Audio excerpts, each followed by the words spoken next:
제가 수정에서 주님 섬긴 것만 해도 20년이 넘는데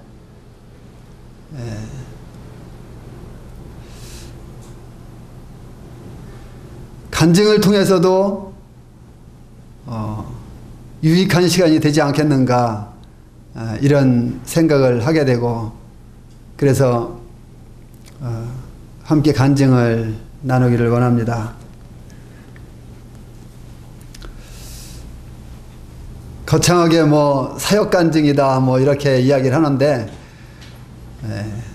사역 간증 참 우리 형제님들이 다 걸어오신 길이고 또 겪은 일들이고, 그런데 참 사역 간증이라고 하려니까 쑥스럽기도 하고 그렇습니다.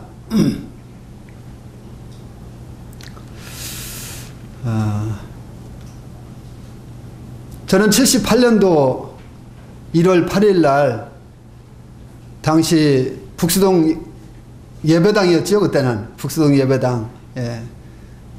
우리 제가 개인적으로 참 존경하는 분인데 함께 모임 생활을 못하고 있습니다. 조변 형제님 계실 때 북수동 교회에서 주님 영접하고 요한복음 5장 24절 말씀을 통해서 내가 영생을 얻은 자구나 하는 것을 깨닫게 되면서 그때부터 계속 주님을 섬겼습니다. 제 신앙은 특별한 굴곡이 없이 완만하게 이렇게 주님을 섬겨왔어요.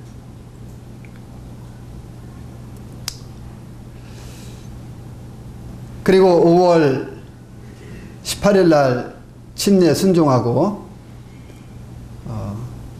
그리고 군대 갔다 와서 직장 관계로 이제 안양 모임에 출석하게 됐습니다.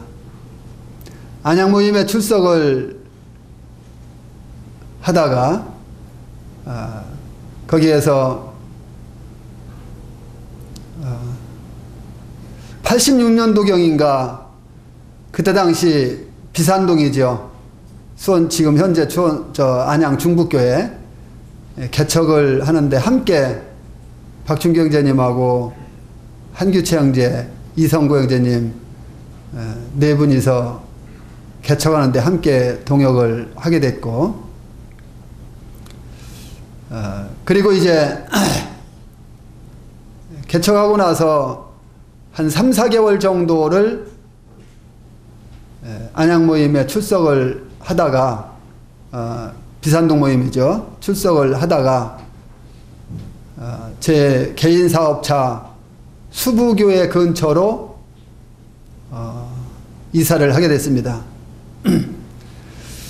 당시에 수부교회는 김한식 형제님이 사역을 하고 있었고요.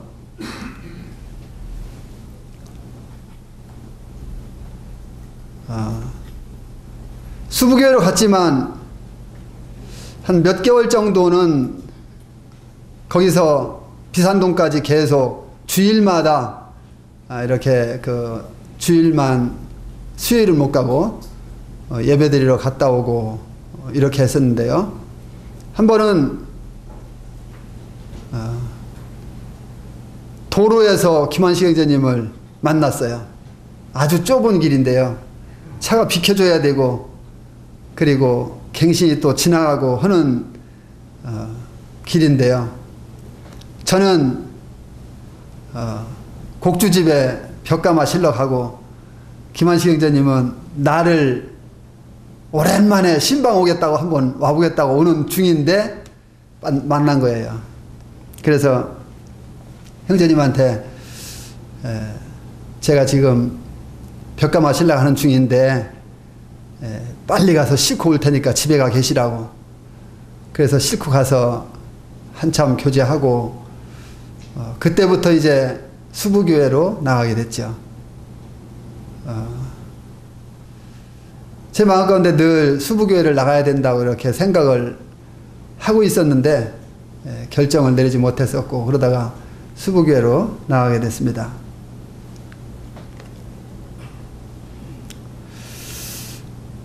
제가 정미소업을 약 10여 년 동안 했는데요.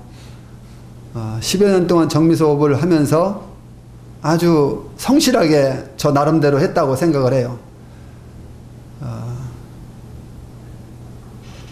그런데 이상하게 통장에 저축되는 건 없어요. 일은 엄청나게 하는데. 옛날 사람들 말 들어보면은 정미소하고 갑부가 안 되면은 바보다 이런 말을 하더라고요. 근데 나는 10년을 했는데도 통장에 저축되는 게 없어요. 이상하게.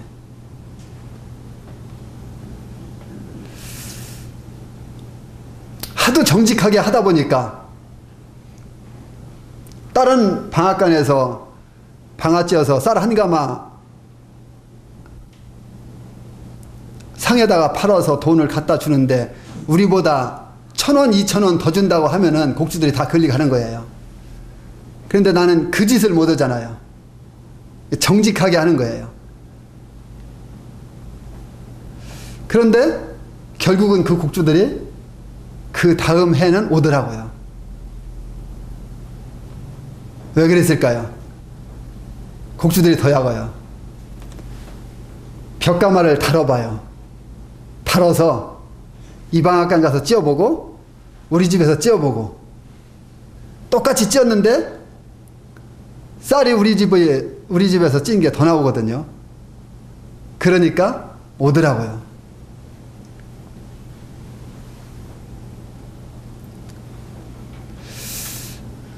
그런데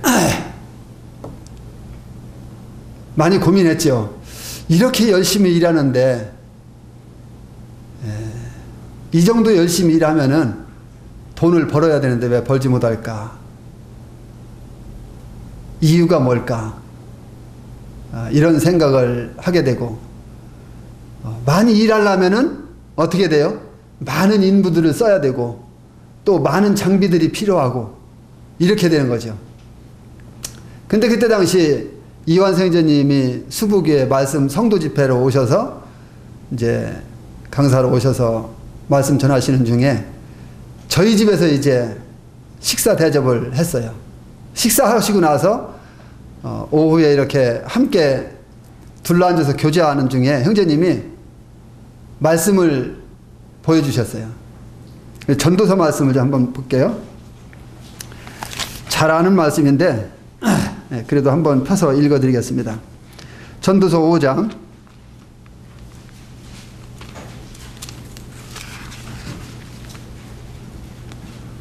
10절, 11절, 12절만 제가 읽어드리겠습니다. 은을 사랑하는 자는 은으로 만족하지 못하고 풍요를 사랑하는 자는 소득으로 만족하지 아니하나니 이것도 헛되도다. 재산이 많아지면 먹는 자들도 많아지나니 그 소유주들은 눈으로 보는 것 외에 무엇이 유익하랴. 노동자는 먹는 것이 많든지 적든지 잠을 달게 자거니와 부자는 그 부유함 때문에 자지 못하느니라. 진짜 새벽 3시, 4시까지 일할 때가 많았고 잠 못 자면서 그런데 벌리는 게 없다는 거예요. 이 말씀을 그때 제가 받으면서 아 그렇구나. 심지어 가을 2, 3개월 동안은 주일 예배를 드리러 못 가고 일을 해야 될 형편의 일을 했거든요. 그래서 제가 이 말씀을 받고 나서 가을에 교회도 못 가고 일하던 주일 문 딱 닫아놓고 주님께 맡기자. 그리고 갔다 왔어요. 가을 2, 3개월을 주일날 문 닫는다고 하는 것은 곡주 그냥 다 뺏기겠다는 거거든요. 다른 방앗간으로. 그런데 참 놀라운 일이 벌어졌어요. 갔다 오니까 곡주들이 내가 갔다가 다 별을 방아 찧어서 다 해줘야 되는데 곡주들이 타작해서 우리 방앗간 마당에다 다 갖다 쌓는 거예요. 참 주님의 방법은 놀랍더라고요.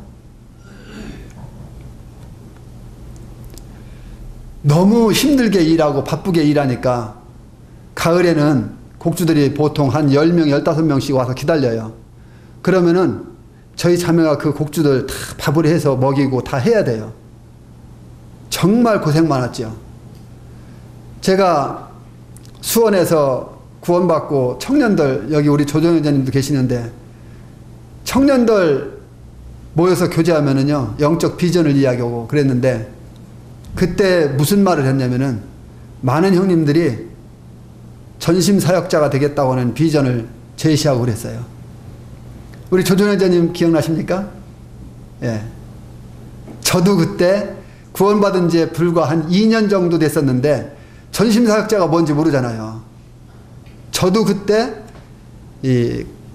형제님들과 함께 성경 공부하면서 교제하면서 참 영적으로 막 타오르는 이 열정 때문에 그거 하나만 보고 그거 하나만 가지고 나도 전심사역자가 되겠다. 그리고 저희 자매하고 결혼교제할 때에도 나 앞으로 전심사역할 거다. 그런데 너무 힘들게 일하고 자매가 이틀에 한 번꼴로 오산에 나가서 바리바리 먹을 거 사다가니 음식에서 곡주들 대고 계속 했는데요. 자매가 이제 지쳤는지 한 2, 3년 하더니 가을만 되면 데모하는 거예요. 방에 들어가서 한 3, 4일씩을 안 일어나요. 하려면 하고 마음대로 하라는 거예요. 당신 나하고 결혼교제할 때 전심사역 한다더니 이게 전심사역이냐? 언제 할 거냐? 그래서 막 나는 애타는 거죠. 들어가서 이제 달래고 여보 내가 진짜 전심사역은 할 거야. 결국은 이제 나와서 또 밥을 해주고. 근데요, 일을 하다 보니까 내 마음 가운데 슬슬 그래 전심사역 무슨 전심사역이야. 나는 다른 쪽으로 일을 하자. 그래서 제가 이제 계획을 바꿨어요. 한 2천만 원만 벌어서 그걸 가지고 전세도 못 들어가 있는 모임한테 주고 그 모임한테 조금의 소량의 돈을 받아가지고 사글세도 못 나는 모임들을 좀 돕자. 이런 생각으로 이제 바뀌었어요. 그래서 그 일을 위해서 열심히 하는데 제 동생이 디스크가 걸렸어요. 그게 참 너무 불쌍하지 뭐예요. 방앗간에서 일하다가 디스크 걸렸으니까. 그래서 동생한테 내 형제간들 다 모이라고 해놓고서 나 혼자 말하면 이제 번복할 수 있으니까 형제간들 다 모이라고 해놓고서 재산의 절반 다 동생한테 주겠다. 그리고 앞으로 버는 것도 절반으로 남겠다. 근데 동생이요, 이렇게 해주니까 자기도 벌어야 되겠대요. 그러면서 기계를 사더라고요. 트랙터, 이항기, 트랙터에 달린 작업기, 이런 것들을 사들이기 시작하는데요. 내 계획이 완전히 탁 깨져버리는 거예요. 계속 돈을 가져가는 거예요. 그런 거 산다고. 돈 없다고 하니까 농협에서 이제 빼서 쓰는 거예요. 담보 잡히고. 그래서 내 계획이 사실상 이제 또 무산됐죠. 그런데 제가 계속해서 그 후에 큐티를 하면서 복음 전해야 된다고 하는 이런 열정을 다시 회복하게 되고, 그런데 내가 왜 복음 전하는 일, 영적인 일, 이 일을 왜 못할까? 뭐 때문일까? 이런 생각 속에 이제 빠지게 됐어요. 근데 큐티 하는데 주님이 말씀을 하나 주셨어요. 사도행전 4장, 잘 아시는 말씀이지만 찾아볼게요.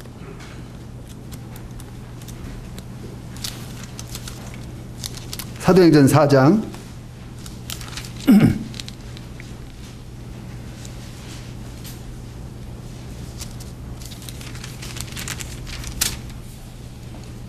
36, 37절 말씀 읽어드렸습니다. 구불에서 난 레위족이 있으니 레위족 사람이 있으니 이름은 요셉이라. 사도들이 일컬어 바나바라 번역하면 위로의 아들이라 하니 그가 밭이 있음에 팔아 그 값을 가지고 사도들이 팔아 베두니라. 제가 이 말씀을 이렇게 읽으면서 큐티 시간이에요. 이제 이 바나바에 대해서 생각을 하게 됐어요. 가만히 있어. 이 사람이 누구기에 다른 앞에 성도들이 자기 재산을 사도들한테 다 팔아서 준 거에 대해서는 언급하지 않고 이 사람만 언급해 줬을까 하면서 바나바에 대해서 쭉 찾아보게 됐는데 바나바가 주님 앞에 쓰임받았더라 이거예요. 아, 이거구나 바로. 그래서 제 마음 가운데 주님, 내가 가지고 있는 이 재산 때문에 내가 영적인 일을 못하는 거라면은 이거 주님 앞에 드리겠습니다. 그리고 주님 앞에 기도했어요. 주님, 이 재산 주님 필요하시면은 언제든지 필요한 만큼 다 해도 좋습니다. 가져가십시오. 주님께 드립니다. 그리고 나서 그때 당시 우리 수부에서 형제님들 어떤 사역하시는 형제님들 전국 수양했던 거 해간 모임이 있었어요. 근데 차갑수리 형제님이 오셨었던 거 해가 몇 분이 오셨었어요. 근데 제가 거기에 간증을 해버렸어요. 하나님께서 내가 큐티씨가 이런 말씀을 주셨는데 나 이제 이 재산 주님이 나에게 주셨지만 또 주님 앞에 드리겠다고. 그리고 주님이 나를 부르시면은 언제라도 내가 전심사역으로 나가겠다고 간증을 했어요. 근데 사실 아무런 어떤 반응이 없었어요. 그리고 나서 또 계속해서 큐티를 하는데 고린도 후서 말씀을 큐티하면서 주님이 나에게 새로운 피조물이 됐다고 말씀하시고 하나님께서 예수 그리스도로 말미암아 나를 하나님과 화목해 주시고 그리고 이제는 화목하게 하는 말씀을 나에게 부탁하신다고 말씀을 하시는 이 말씀을 내가 큐티 시간에 받으면서 그래 주님이 나에게 부탁하는데 내가 거절할 이유가 없잖아. 그러면서 주님 앞에 기도했어요. 주님, 알았습니다. 주님이 가라고 하는데 가겠습니다. 산 너머이든지 물 건너이든지 어디든지 가겠습니다. 그리고 이제 한 달 정도 흘렀을까요? 한 통화에 전화가 왔어요. 나는 내가 그분한테 전심사역 하겠다는 말 전혀 한 적이 없거든요. 한 통화에 전화가 왔어요. 형제님, 사천진리교회에서 전심사역자를 놓고 기도하고 있는데 형제님 가시면 어떨까요? 에이, 거기까지요? 아유, 너무 멀어요. 그러니까 내가 큐티하면서 주님 앞에 기도하고 한 내용들에 대해서는 까마득히 잊어버리고 있는 거예요. 그리고 끝났어요. 그리고 이제 또 계속 생활하는 거죠.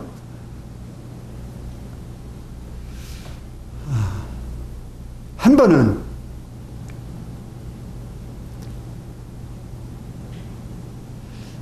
우리 이은경제님한테로부터 이제 전화가 왔어요.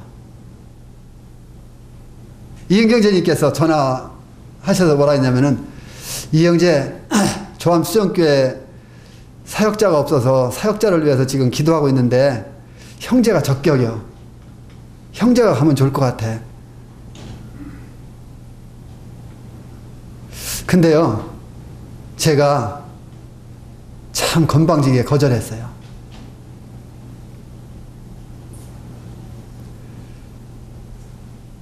근데 지금은요, 지금은 제가 교회에서 공식적으로 우리 성도님들한테 이은경제님, 김갑준 형제님, 서명수 형제님 세 분에 대해서 이야기를 합니다.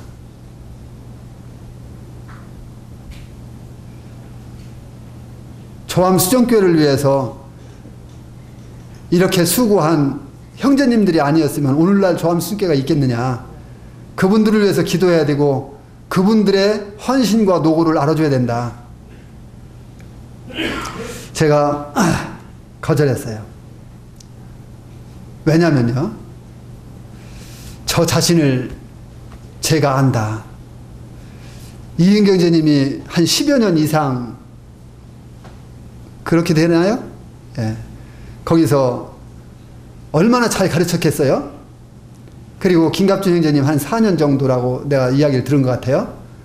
그리고 서명수 형제님 한 6년 정도 되는 것 같아요.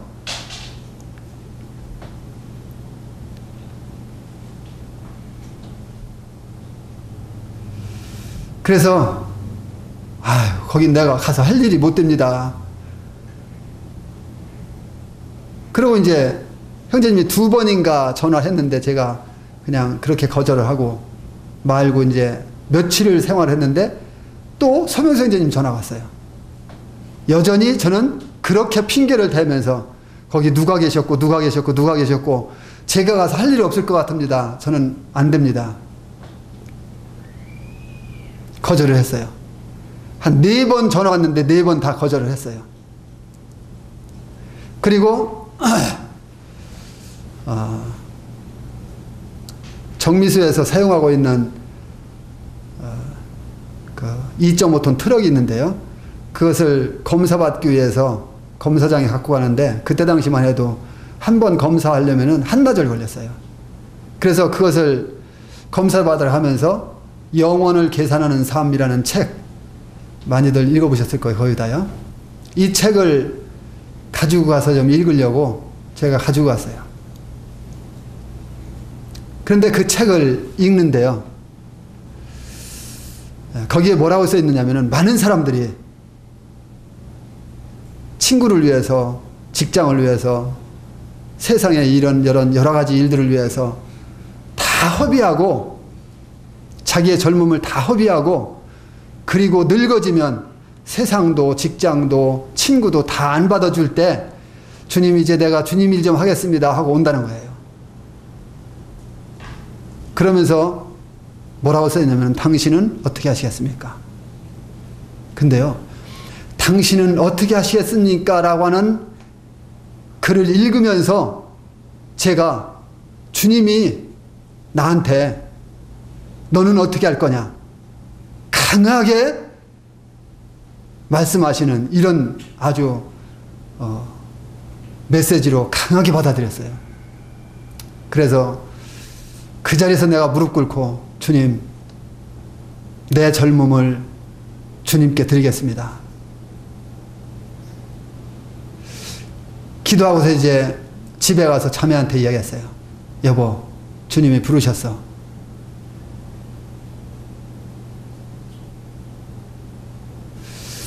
자매한테 이야기했더니 자매가 가자고 하더라고요. 부르셨으면 가야지요. 그래서 제가 그랬어요. 우리 조준호 형제님 이야기를 좀 해야 되겠네요. 내가 들은 이야기이기 때문에 확실하지 않기 때문에. 조준호 형제님 사역 초기에 뭐 냉수 끄덕놓고서 식사합시다 기도했다는데 사실인가요? 제가 들은 이야기라 그냥 이렇게.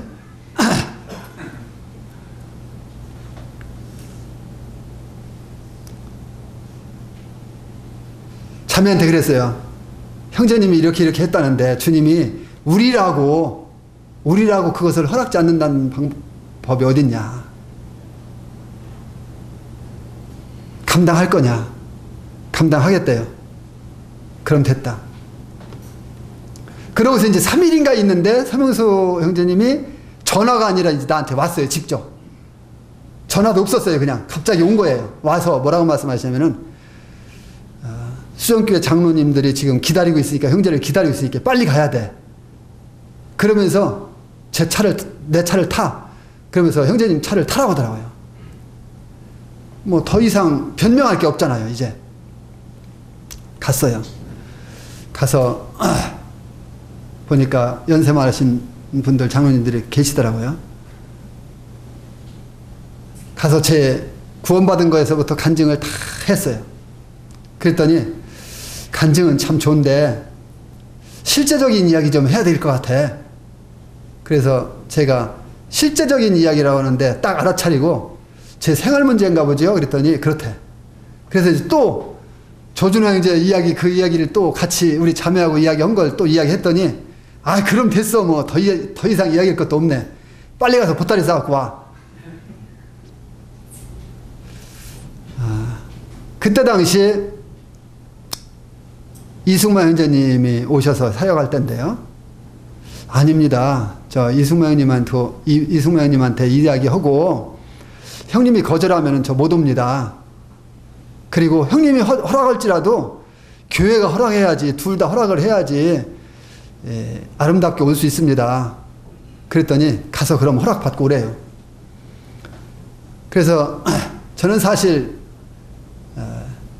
허락 안 할 줄 알았어요. 근데 당시에 이승만 형제님하고 이제 새벽마다 4시에 만나서 새벽 기도할 때거든요. 전도 집회 한 달 앞에 놓고서 형제님한테 이야기했더니 형제님이 그 소식 듣고서는 주님이 나보다 강하신데 강하신 주님이 높으신 주님이 오라는데 가야지 우리가 무슨 힘이 있느냐 허락하더라고요. 그리고는 형제님이 그 다음 날부터 이제 계속 나만 붙잡고 우는 거예요. 또 새벽기도 끝나고 울고 보내면서 울고 아 참 괴롭더라고요. 저도 같이 울고 그랬죠. 그리고 이제 결국은 송별식 하고 그리고 1995년도 1월 22일 날 아주 눈도 많이 왔을 때인데요. 저암 수정으로 가게 됐습니다. 가서 보니까요. 예배당이 있고 사택이 있는데 나중에 알게 됐어요. 가고 나서 이은기 형제님이 지은 집이라고 하더라고요. 근데요. 제가 그 집에 들어가서 진짜 이은기 형제님 그리고 서명수 형제님 김갑준 형제님은 그 집을 뭐 이렇게 손대고 고치고 했다는 얘기를 못 들었어요. 이 두 분한테 참 감사한 마음이 있었어요. 아, 내가 와서 이렇게 거할 집이 미리 준비되어 있었구나.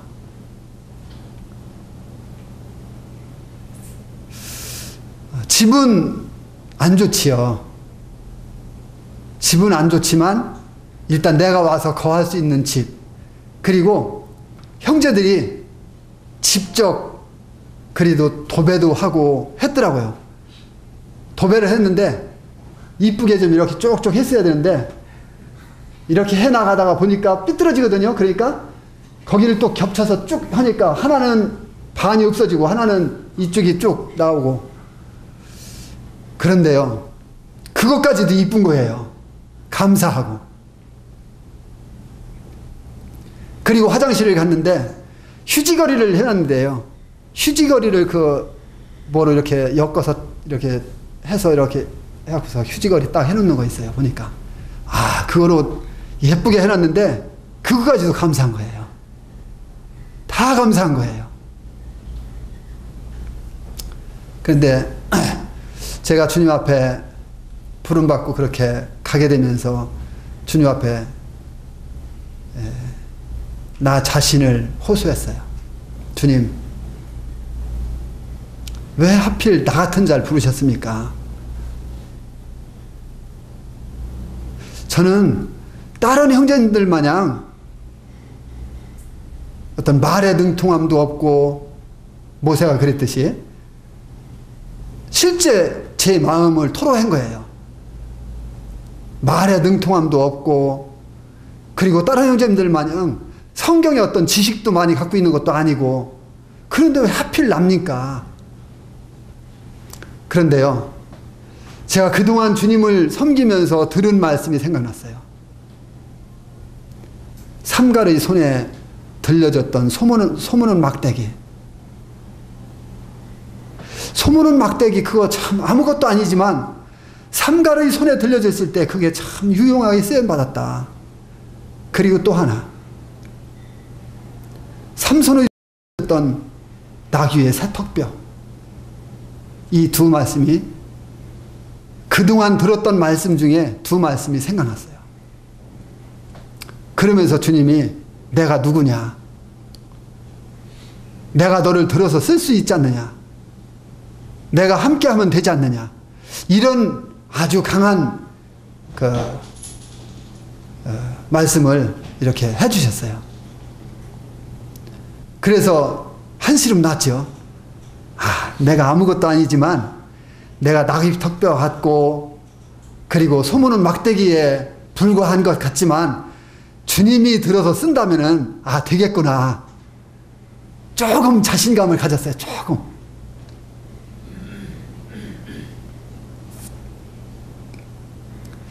그리고 염려되는 것이 또 있었는데, 귀한 형제님들이 주님의 몸된 교회를 이렇게 잘 지금까지 세워주셨는데, 내가 가서 망치면 어떻게 하나, 이런 염려가 생겼어요.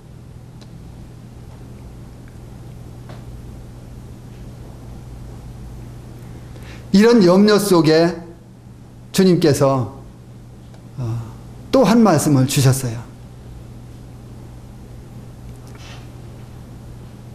민수기 14장인가 보면은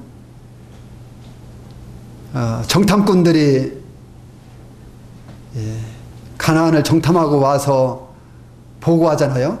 그때 이스라엘 회중이 듣고 모세와 아론을 원망하는데, 그때 모세와 아론이 회중 앞에서 엎드리는 이와 같은 말씀이 또 생각났어요. 그래서 이제 그 말씀을 부지런히 찾아봤어요. 찾아서 쭉 읽어보니까, 아, 모세와 아론이 회중 앞에서 엎드리는 이 모습을 보면서, 야, 그래, 교회에 어떤 문제가 있으면은 나도 이 모세와 아론과 같이 엎드려야 되겠구나. 이것밖에는 내가 할 수 있는 게 없겠구나.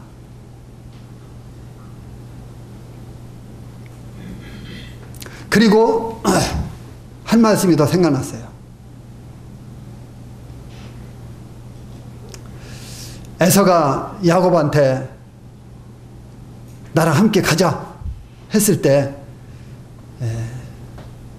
어린 자녀들과 짐승이 새끼를 데렸고, 과하게 몰면 이들이 얼마 못 가서 죽는다고, 나는 이들과 함께 천천히 이들의 행보를 맞춰서 가겠다고.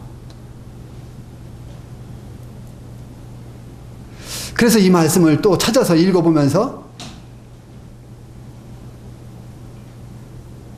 그래, 내가 주제넘게 앞에서 끌으려고 하지 말자. 성도들의 믿음대로, 성도들의 행보대로, 가는 대로 앞도 말고 뒤도 말고 중간에서 함께 보조를 맞춰서 가자, 이런 생각을 하게 됐어요. 모르겠어요. 지금까지 주님이 그렇게 나에게 주신 말씀대로 하려고 노력하면서 지금까지 그렇게 해왔습니다.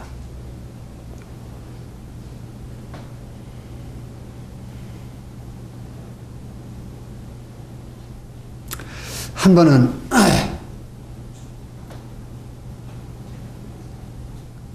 지금 예배당 말고 전 예배당이 있을 때죠. 거기 우리 집 들어가려면은, 방까지 가려면은 문을 4개를 거쳐야 방에 들어가잖아요. 우리 이은경제님 잘 아시잖아요. 문 4개 거쳐야 방에 들어가요. 그런데 한 번은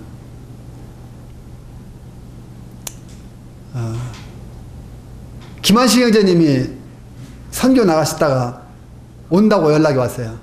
그래서 제가 이제 그 공항에 픽업하러 갔는데, 형제님이 또 처갓집을 간대요. 그래서 처갓집 들려서 이렇게 오려고 처갓집 가 있는데, 그때에 비가 정말 많이 왔어요. 한 통화 전화가 걸려왔어요. 누구세요? 아, 나 여기 근처에 사는 사람인데요. 우리 딸을 좀 목사님 만나라고 좀 보냈더니 목사님 집에 아무도 없다고 하는데 목사님 언제 오시나요? 아, 제가 여기 선교사님 만나서 서울에 왔는데 참 착하게 다 알려줬지요, 뭐. 5시경이나 들어갈 것 같아요. 그랬더니, 아, 예, 천천히 오세요. 나중에 만나 뵙지요. 이러더라고요. 예, 알았습니다. 그러면 나중에 오세요. 그러고 와봤더니요, 우리 집이 다 털렸어요.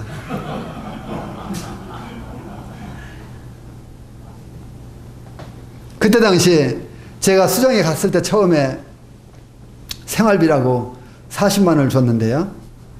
그래도 정미수 하면서 몇백만 원, 몇천만 원씩 남의 돈이나 많아 만졌던 사람인데 40만 원 받아갖고서 생활하려니까 참 캄캄하더라고요. 그래도 저희 자매하고 주님이 공급하시는 것으로 먹고 사는 법을 배우자 이렇게 약속하고 갔기 때문에 아무 문제 없었어요. 주님이 한 번도 다른 사람한테 손 벌리도록 그렇게 하지 않았어요.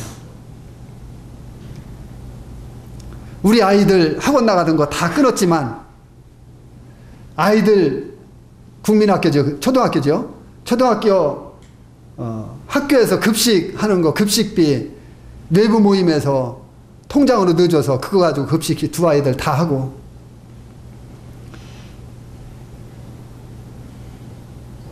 그리고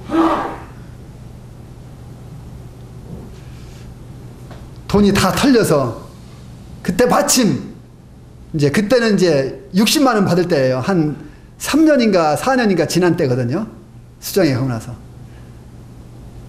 60만 원 주님이 주실 때인데, 모임에서 60만 원을 고스란히 갖다가 집에다 놓고, 저희 큰딸이 학생의 돈 재정 맡아가지고서 그거 은행에다 갖다 넣으려고 주일 받아놓고서 그냥 집에다 고스란히 놓고, 우리 잔돈 생기는 거 저금통, 대지저금통 이만한 거 있었어요. 거기다가 넣고 했는데 그게 하나가 됐었어요. 싹 다 돌아간 거예요. 그러고 보니까 거의 한 100여만 원 가까이 되더라고요. 그 이제 혼자만 소갈이 앓고 있다가 우리 김철희 형제님한테 이야기했지 뭐요.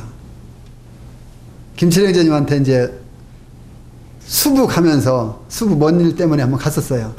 가면서 이야기를 했는데, 내가 이제 형제님은 바란 중간에다가 차를 받쳐놓게 하고 내 차를 타고서 이제 갔다 오면서 차를 이제 또 바꿔서 타고 형제님 가야 되니까 거기서 내렸는데, 형제님이 지갑을 열더니 나한테 돈을 주는 거예요. 도둑 맞았는데 먹고 살 게 없을 것 같은데 어떡하냐고 이거 갖고 와서 쓰라고. 돈을 받았는데 나는 10만 원짜리 주겠거니 했어요. 수표길래. 근데 보니까 100만 원이에요. 그래서 형님 이거 잘못 준 거 아니냐고. 100만 원이라고. 그러니까 안다고. 갖고 가서 쓰라고. 나 100만 원 여기 있고 형제 100만 원 쓰라고 그러더라고요. 주님이 내가 생각했던 잃어버렸던 100만 원 정도 되는 것을 공급해 주셨어요. 그런데 형님 지금 다 알지만 가만히 있을 형님이 아니잖아요. 우리 형제간들한테 다 이야기했어요. 아니 그래 형제가 사역 온다고 도둑 맞아갖고서 먹고 살 게 없는데 그러고들 있느냐고. 그러니까 형제간들이요 다 십시일반으로 나한테 봉투를 다 갖다 주는 거예요. 꽤 많이 왔어요.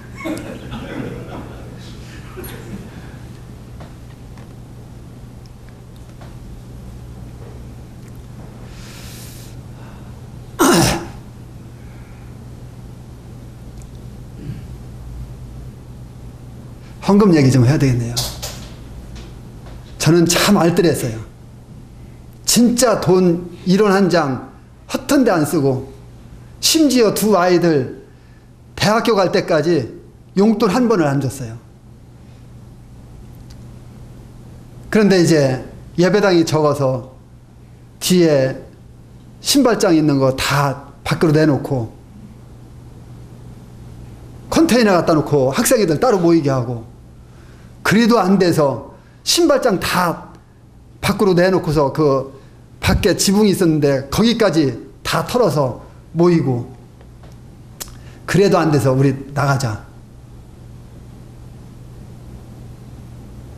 기도 가운데 이제 땅을 사게 되는데 우리 나가서 땅을 사는데 건축을 해야 되는데 이거 찬성하는지 반대하는지 OX를 쳐서 우리 한번 확인해 보자. 무기명으로 넣어라 했더니 X가 딱 하나 나왔어요. 그래서 그분이 누군지는 모르지만 아무튼 간에 한 분만 나왔어요. 그래서 이거는 주님 뜻이다. 이제 형제들이 분별하고서 땅을 샀죠. 맹지를 샀습니다. 그리고 땅 산 값 거의 그만큼 또 주고 15평 도로를 샀어요. 그리고 건축을 하는데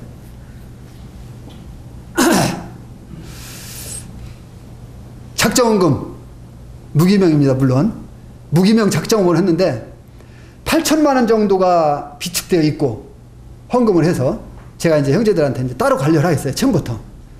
그리고 작정헌금 했는데 또 8천만 원 나왔어요.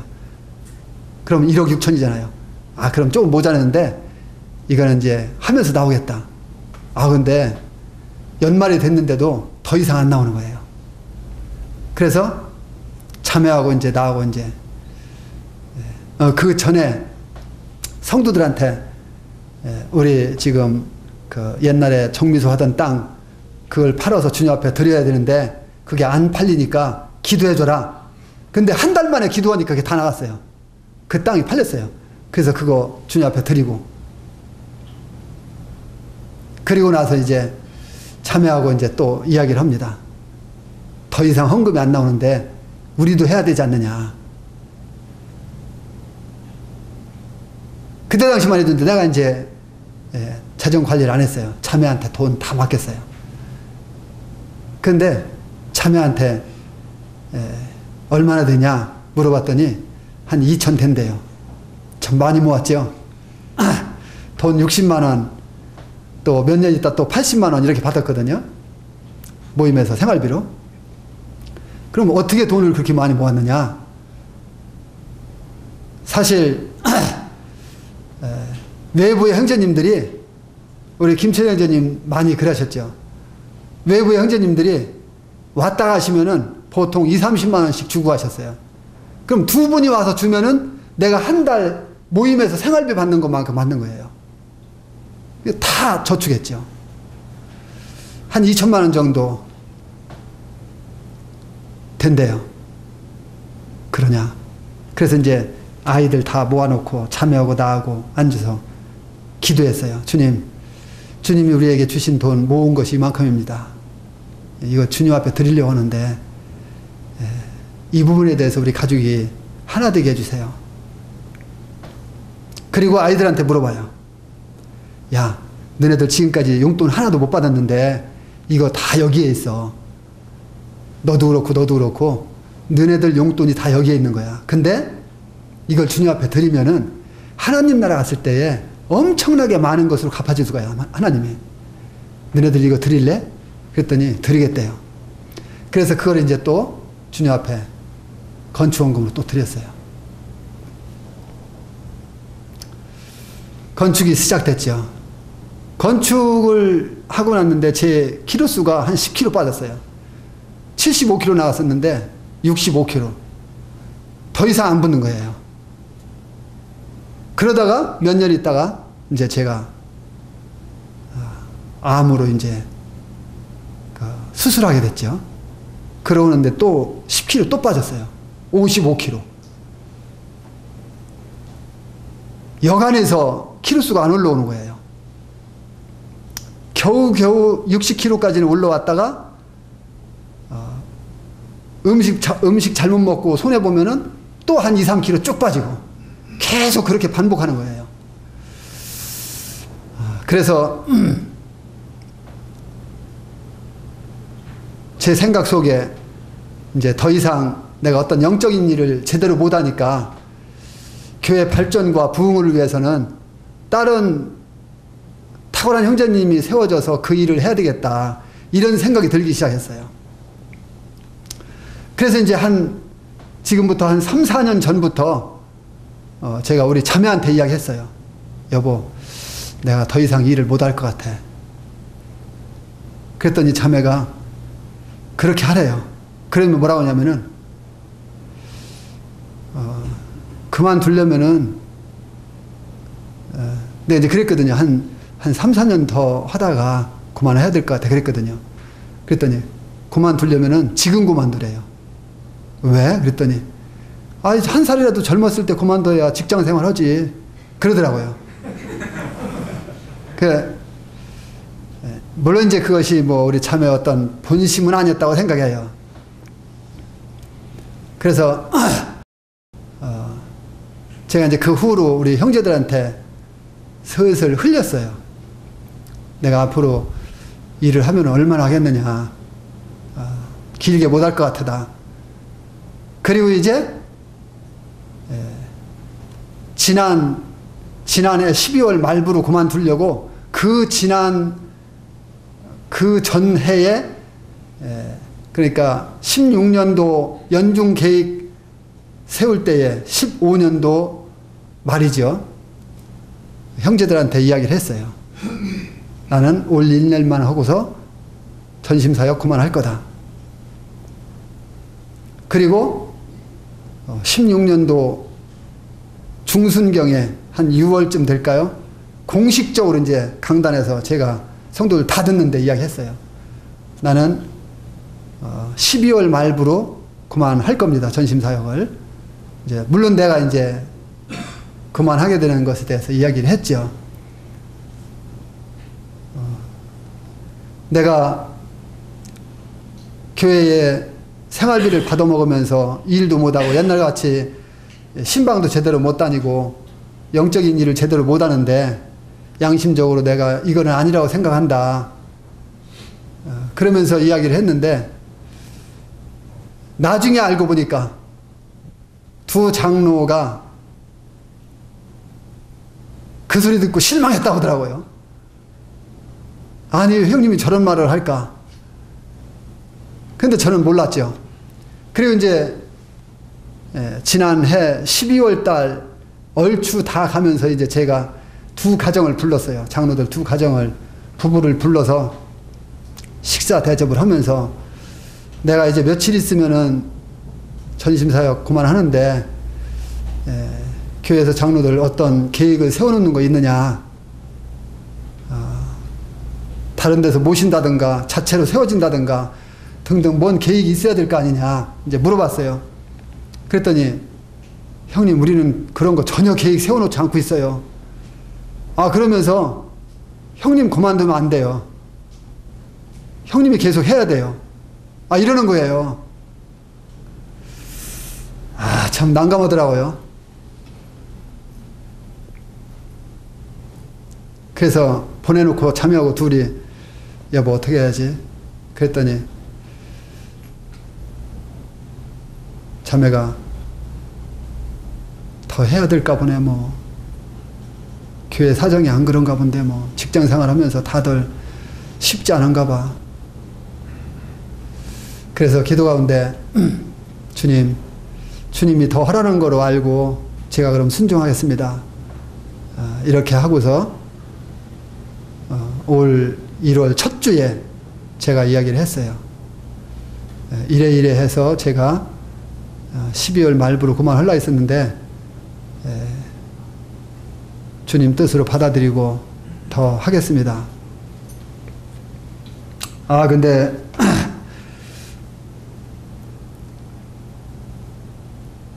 물론 야 이은식 이제 그만하는구나 이런 사람도 있었겠지만 의외로 또 많은 성도님들이 격려를 주셨어요. 잘했다고. 아직 나이가 젊은데 왜 그만두려고 하냐고. 잘했다고. 더 하셔야 된다고. 이렇게 격려를 많이 주셨어요. 제가 주님 앞에 저의 젊음을 주님께 드리겠다고 했기 때문에 물론 지금도 젊어요. 예, 정말 그 한 토막을 주님 앞에 드렸다고 생각했기 때문에 그만해도 제 마음 가운데 어떤 부담감이나 이런 건 없었어요. 근데 주님의 뜻으로 받아들이고 이렇게 다시 그 일을 하게 됐습니다. 우리 형제님들 가운데 궁금한 분들도 계실 거라고 생각이 되어서 이와 같은 이야기들을 하게 됐습니다.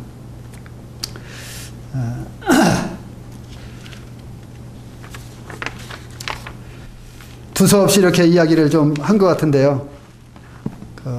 필요 없는 말들은 잊어버려 주시고 연약한 저를 위해서 또 조암 수정교회를 위해서 기도해 주시고 귀한 형제님들이 조암 수정교회를 참 잘 세워주셨는데 제가 가서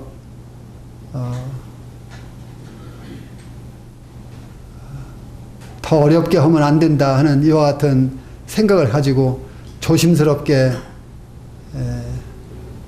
섬겼는데 주님께서 은혜 베푸셔서 오늘날에 이르기까지 이렇게 해주셨습니다. 감사합니다.